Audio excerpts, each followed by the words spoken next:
Lord. Good morning. ప్రభునేసుక్రీస్తు నామంలో ఈ ఉదయకాలపు శుభవందనాలు మీ అందరికీ తెలియచెప్తున్నాం. అమ్మా బాగున్నారా? అందరూ ఎలా ఉన్నారు? దేవునికి స్తోత్రం. ఉపవాసాలలో, ప్రార్థనలు దేవుడు నిజంగా మీ అందరి ప్రార్థన ఆలకిస్తూ, ఉపవాసములో దేవుడు మనందరినీ కూడా అంత గొప్పగా బ్రతికిస్తూ దేవుని శక్తిని మనకిస్తున్న దేవదేవునికే మహిమ కలుగునుగాక. ఆమేన్. అనారోగ్యాలు తగ్గినాయమ్మ, జ్వరాలు, నొప్పులు తగ్గిపోయినాయా? తప్పకుండా దేవుడు మీ కన్నీటి ప్రార్థన వింటున్నాడు. అద్భుతమైన కార్యాన్ని మీ జీవితంలో దేవుడు చేస్తున్నాడు. ఆమేన్. హల్లెలూయా. మంచిది. ఈరోజు దేవుని యొక్క వాగ్దానము కీర్తన గ్రంథము 71వ అధ్యాయము 20వ వచనాన్ని చదువుతున్నాను. అనేకమైన కఠిన బాధలను మాకు కలగజేసిన వాడా, నీవు మరలా మమ్మను బ్రతికించెదవు. భూమి యొక్క అగాధ స్థలముల్లో నుండి నీవు మరలా మమ్మను లేవనెత్తెదవు. నా గొప్పతనము వృద్ధి చేయుము. దావీదు చక్కటి ప్రార్థన చేస్తున్నాడు కదా. చక్కటి మాటలు, ఎంత అద్భుతంగా మాట్లాడుతున్నాడు అంటే, ఆయన చేస్తున్నటువంటి ప్రార్థనే కానీ, అద్భుతమే కానీ, అనేకమైన కఠిన బాధలను మాకు కలగజేసిన వాడా అంటున్నాడు. ఏంటంట? దావీదు తన చక్కటి మాట, అనేకమైన కఠినమైన బాధలు, మామూలు బాధలు కాదట.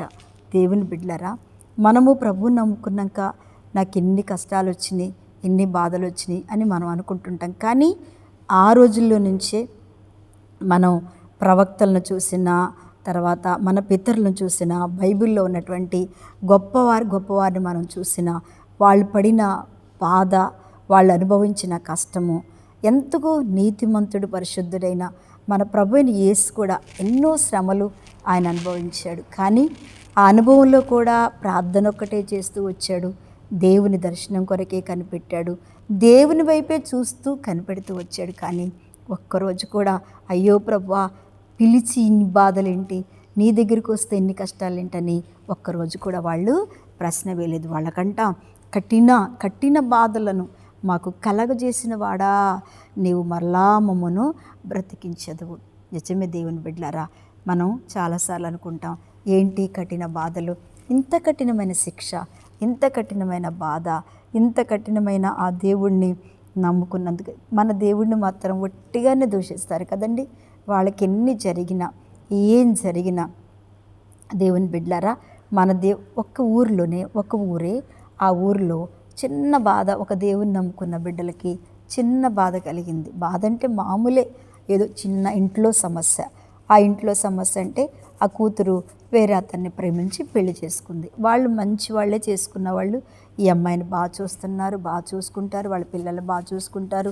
వాళ్ళు మర్యాదపూర్వకంగా అడిగి చేసుకున్నందుకే ఊరు ఏకమయ్యి వాళ్ళని, మీ దేవుడు ఏం చేశాడు, ఆ దేవుడిని నమ్ముకున్నాం, మీ దేవుడు ఏం చేశాడు, ఇట్లాంటి పెళ్లి చేసుకుంది, ఇట్లా చేసింది, వాళ్ళని బాగా దూషించి అసలు వాళ్ళిద్దరికీ మనశ్శాంతి లేకుండా చేశారు. నాకప్పుడు నాకు ఫోన్ చేస్తే నేను వెళ్తే ఇట్లా ఏడ్చారు, మమ్మీ ఇలా చేస్తున్నారని నేను చెప్పాను, అమ్మ అవన్నీ మనకు ఆశీర్వాదాలు, అస్సలు నువ్వు పట్టించుకోదు. వాళ్ళకి బాధలు లేవా, వాళ్ళకి కష్టాలు లేవా, వాళ్ళకి అన్నీ బాగానే ఉన్నాయా? ఒక దినమున దేవుడు మనమేంటో వాళ్ళేంటో దేవుడు ఖచ్చితంగా చూపిస్తాడమ్మా, ధైర్యంగా ఉండు అని చెప్పాను. అయితే మొన్నటి దినమున ఎవరైతే వాళ్ళని భయంకరంగా బాధలు పెట్టారో వాళ్ళ ఇంట్లోనంట వాళ్ళ కొడుకు వేరే ఆమెను ప్రేమించి లవ్ ఫీల్ అవటం వలన మందు తాగి అతను చాలా 3-4 లక్షలు అయిపోయాక చచ్చిపోయాడట. ఆయన చనిపోయాడని బాధలో హార్ట్ స్ట్రోక్ వచ్చి తల్లి కూడా చనిపోయిందంట. ఇద్దరూ చనిపోయారు. నిజమే దేవుని బిడ్డలారా, ఇప్పుడు వాళ్ళకి ఏమైందో చూడండి. నిజంగా కదా, వారు ఎంత బాధ అనుభవిస్తున్నారో చూడండి. వీళ్ళే వెళ్ళి వాళ్ళని ఓదార్చడం, వాళ్ళకి సహాయం చేయడం, వాళ్ళకి దగ్గరుండి కార్యం చేయటము, వీళ్ళని వాళ్ళకన్నీ చేస్తుంటే మేము అప్పుడు మిమ్మల్ని దూషించాం, కానీ ఇప్పుడు చూడు మరణమే వాళ్ళకి. అట్లాగే దేవుడు, అందరూ మనల్ని అంటారు, దేవుడిని నమ్ముకున్నవే, ఊకి మన దేవుడిని ఎత్తిపట్టి మనతో మాట్లాడుతుంటారు. కానీ ఇక్కడ మాత్రం చూడండి, అనేకమైన కఠిన బాధలను మాకు కలగచేసిన వాడా, నీవు మరలా మమ్మను బ్రతికించదు. ఆయన బ్రతికించాడు శ్రమల్లో. భూమి యొక్క అగాధ స్థలంలో నుండి నీవు మరలా మమ్మను లేవనెత్తెదవు. తప్పకుండా మన దేవుడు లేవనెత్తుతాడమ్మా. ఏ పరిస్థితుల్లో మనమున్ననో దేవుడు మనలను ఖచ్చితంగా లేపుతాడు, ఖచ్చితంగా లేపబెడతాడు, లేవనెత్తుతాడు. ఆమేన్, హల్లెలూయా. ఎక్కడ పడిపోయామో, ఎక్కడ బాధలో ఉన్నామో, ఎక్కడ వేదనలో ఉన్నామో, ఎక్కడ ఎటువంటి పరిస్థితులు మన జీవితంలో కలగజేశాడో దేవుడు తప్పకుండా మనల్ని ఏం చేస్తాడంటే ఆయన లేపుతాడు. ఆమేన్ చెప్పండి. దేవునికి స్తోత్రం. ఎన్ని బాధలు వచ్చినా, ఎన్ని కష్టాలు వచ్చినా, దేవుని బిడ్డ ఈ వాక్యం వింటున్నటువంటి మీ అందరి జీవితాల్లో దేవుడు అంటున్నాడు, నేను మిమ్మల్ని లేవనెత్తుతాను, నేను మిమ్మల్ని బ్రతికిస్తాను, అవమానపడిన వారి ముందు మీ తలలు పైకెత్తుతాను. ఆమేన్. వాక్యం వింటున్న మీ అందరూ దేవుని సన్నిధిలో ఇది అనుభవించుదురుగాక.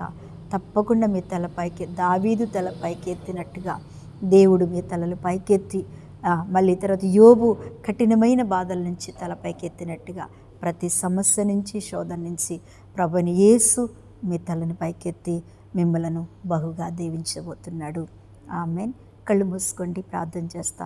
మహాపరిశుద్ధుడా, మహిమ కలిగిన తండ్రి, ఇదిగో ఈ ఉదయకాలంలో ఎంతమంది వాక్యంలో ఏకీభవిస్తున్నారో ప్రభు, వారందరినీ దీవించండి నాయన. వారికి ఏ బాధ ఉన్నా అది ఆశీర్వాదంగా మలచండి తండ్రి. స్తోత్రం. అనారోగ్యంగా ఉంటే స్వస్థపరచండి. ఈ దినం పుట్టినరోజు, వివాహ దినం జరిగిస్తున్న ప్రతి బిడ్డను దీవించి తండ్రి రోజంతా వారికి కృపాక్షేమములు తోడుగా ఉంచమని యేసునామమున అడుగుచున్న తండ్రి. ఆమేన్. ప్రైజ్ లార్డ్ అమ్మ. దేవుడు మిమ్మల్ని దీవించునుగాక. ఆమేన్.